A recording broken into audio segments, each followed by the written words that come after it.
Hello everyone. आपको 2019 में हुए शाहीन बाग प्रोटेस्ट तो ज़रूर याद होंगे और असम के जोरहाट का भी प्रोटेस्ट याद होगा। कुछ और छोटे बड़े प्रोटेस्ट 2019 में हुए थे। ये सारे प्रोटेस्ट सीएए और एनआरसी के अगेंस्ट हुए थे। अब आप सोचेंगे कि 2019 के प्रोटेस्ट की रिलेवेंसी आज क्या है और क्यों है, तो सब कुछ जानेंगे इस वीडियो में। एक्चुअली केंद्रीय मंत्री शांतनु ठाकुर जी ने, जो कि मिनिस्टर ऑफ स्टेट हैं, रिलेटेड है मिनिस्ट्री ऑफ पोर्ट से, इन्होंने वेस्ट बंगाल के 24 परगना डिस्ट्रिक्ट में लोगों को एड्रेस करते हुए कहा कि I can guarantee that in the next 7 days not just in a West Bengal but the CAA will be implemented across India. Means अगले 7 दिन में न केवल वेस्ट बंगाल में बल्कि पूरे भारत में सीएए लागू हो जाएगा। अब ये लागू होगा या नहीं लागू होगा ये तो 7 दिन बाद ही पता चलेगा। वैसे इसके कुछ संकेत 2 महीने पहले 30 नवंबर 2023 को हमारे होम मिनिस्टर अमित शाह जी ने भी दिए थे। इन्होंने कहा था कि central government would implement CAA and no one can stop it. और अब आपकी जानकारी के लिए बता दें कि सीएए क्या है और इसका विरोध क्यों हो रहा है। सीएए का मतलब है सिटीजनशिप अमेंडमेंट एक्ट।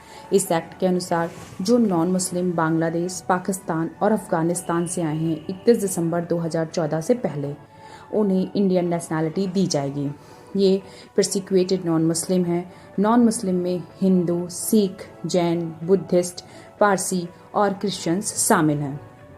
आखिर इसकी ज़रूरत क्यों पड़ी?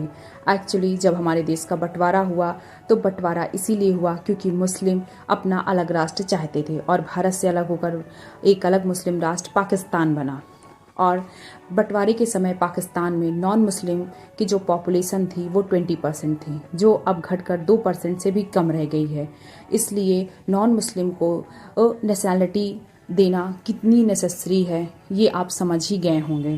खैर, सीएए जो था वो पार्लियामेंट से 31 दिसंबर 2019 को पास हो चुका है और उस समय हमारे राष्ट्रपति रहे रामनाथ कोविंद जी ने इस बिल पर साइन भी कर दिया है और ये लॉ भी बन चुका है। पर अभी तक गवर्नमेंट ने इसे नोटिफाई नहीं किया है। तो आप सोचेंगे कि गवर्नमेंट ने अभी तक इसे नोटिफाई क्यों नहीं किया है, तो गवर्नमेंट ने इसको अभी तक इसलिए नोटिफाई नहीं किया है क्योंकि सीएए के अगेंस्ट सुप्रीम कोर्ट में एक पिटीशन दायर की गई है। इस पिटीशन में कहा गया है कि ये जो सीएए है ये डिस्क्रिमिनेटरी है। अब देखते हैं कि ये कब लागू होगा। गवर्नमेंट की तरफ से खैर इसके लिए कोई ऑफिशियल अभी नोटिफिकेशन नहीं जारी किया गया है। आपको क्या लगता है, सीएए लागू होना चाहिए या नहीं लागू होना चाहिए? इसके क्या प्रॉप्स एंड कॉन्स हैं, हमें कमेंट में ज़रूर बताएं। और अगर वीडियो अच्छी लगी हो, इन्फॉर्मेटिव लगी हो तो लाइक, शेयर और सब्सक्राइब करना चैनल को बिल्कुल ना भूलें। Thank you. जय हिंद, जय भारत।